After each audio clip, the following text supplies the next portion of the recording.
I'm reading from Gospel of John, chapter 15, verses 1 through 8. And this is from the Message Bible, so it's a little bit different than usual. I am the real vine, and my Father is the farmer. He cuts off every branch of me that doesn't bear grapes, and every branch that is grape bearing, he prunes back so it will bear even more. You are already pruned back by the message I have spoken. Live in me, make your home in me, just as I do in you.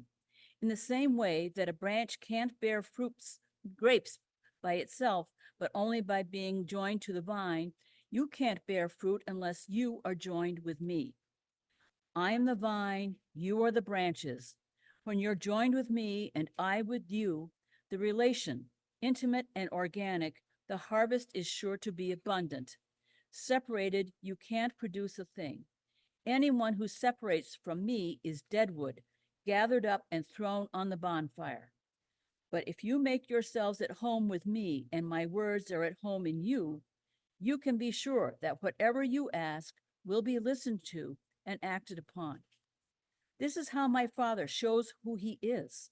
When you produce grapes, when you mature as my disciples.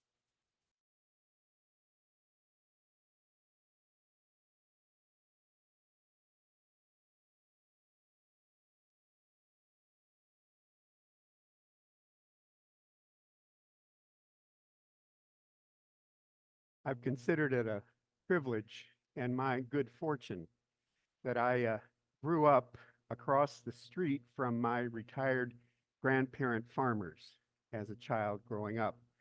They had retired to town and bought an old farmhouse that had a small pasture connected to it. And then my parents bought the property across the street from their house and built a new house on this property. And we moved in when I was about 5. And reason I consider it my good fortune is I spent oodles of time and hours with my grandparents right across the street. And one of the reasons I'm telling that story today is this particular passage of scripture reminds me of my farmer grandfather.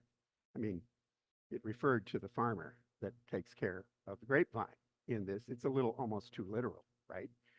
The other reason this passage of scripture is near and dear to my heart is that it was the text for the first sermon I ever preached in chapel at Eden Seminary. And I referred in that sermon to my great grandfather. Great grandfather. Let's be clear about that. He was my direct grandfather, but he was my grape grandfather. The reason being that he and my mom worked out a deal. When they moved to this new property, my mom, for some odd reason, had always dreamed of having a Concord grape arbor. And Grandpa, the farmer, decided that he would be willing to plant the grape arbor for my mother. And so I grew up as a child with this grape arbor that stretched the whole length of our driveway back to the garage.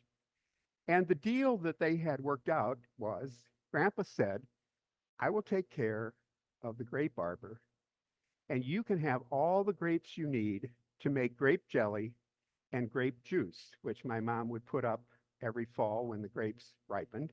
And the deal was that he could have whatever was left after my mom got the harvest that she needed for the grape jelly and the grape juice.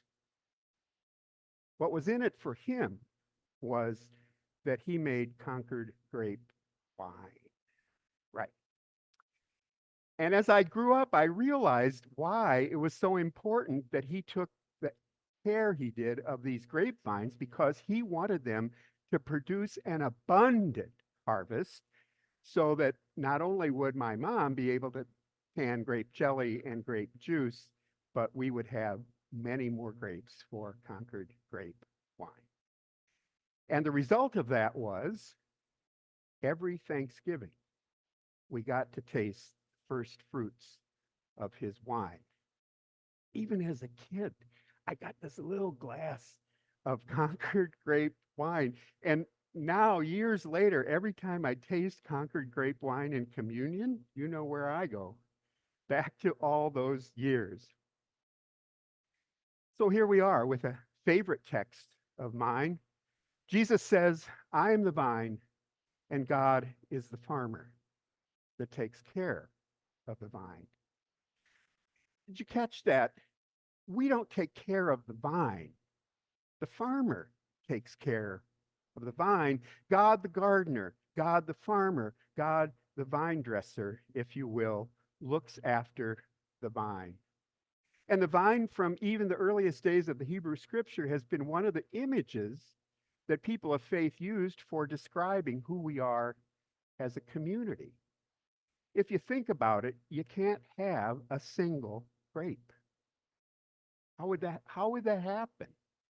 And also, you couldn't even have a bunch of grapes. Is it up there? Where is it?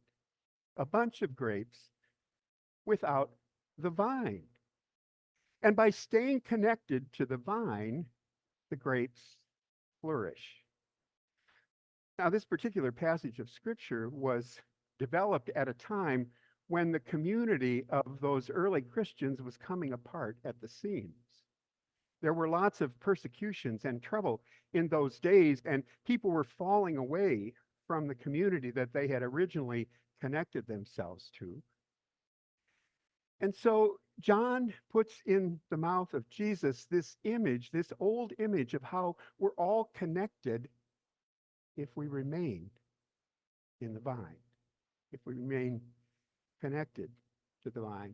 The Apostle Paul used another image of the body, which interestingly, whether it's a vine or a body, we talk about the sap or the blood that provides the life to the whole organism. And that, I think, is what Jesus is trying to help us see today. He's willing to remain with us forever. But we can only be part of that forever if we somehow remain connected to him and his way. And his way, interestingly enough, is a way of abundance, like the grapevines that produce, because that's what grapevines do if they're taken care of. Long before COVID, in the church, we were already beginning to experience some cutoff. People were starting to not be so interested in being part of a Christian community. And for many of those people, I can't blame them. What they saw in many so-called Christian communities was judgment and exclusion and being left out and left alone. Who wants that? Who wants that? But I think you and I know that that's not the essence of a Christian community. A Christian community draws all people together, draws the whole creation together, and helps it become what it was intended to become in the beginning, something life-giving and ever-flowing. Jesus promises if we remain in the source of our life, we will receive the blessings of being connected to that life-giving vine. And if we're connected to the life-giving vine and receiving those blessings, we are the agents of renewal, not only in our intimate communities, but also in the entire world. The Apostle Paul, writing to the Christian community in Galatia, says, for freedom, Christ has set us free to be who God intended us to be.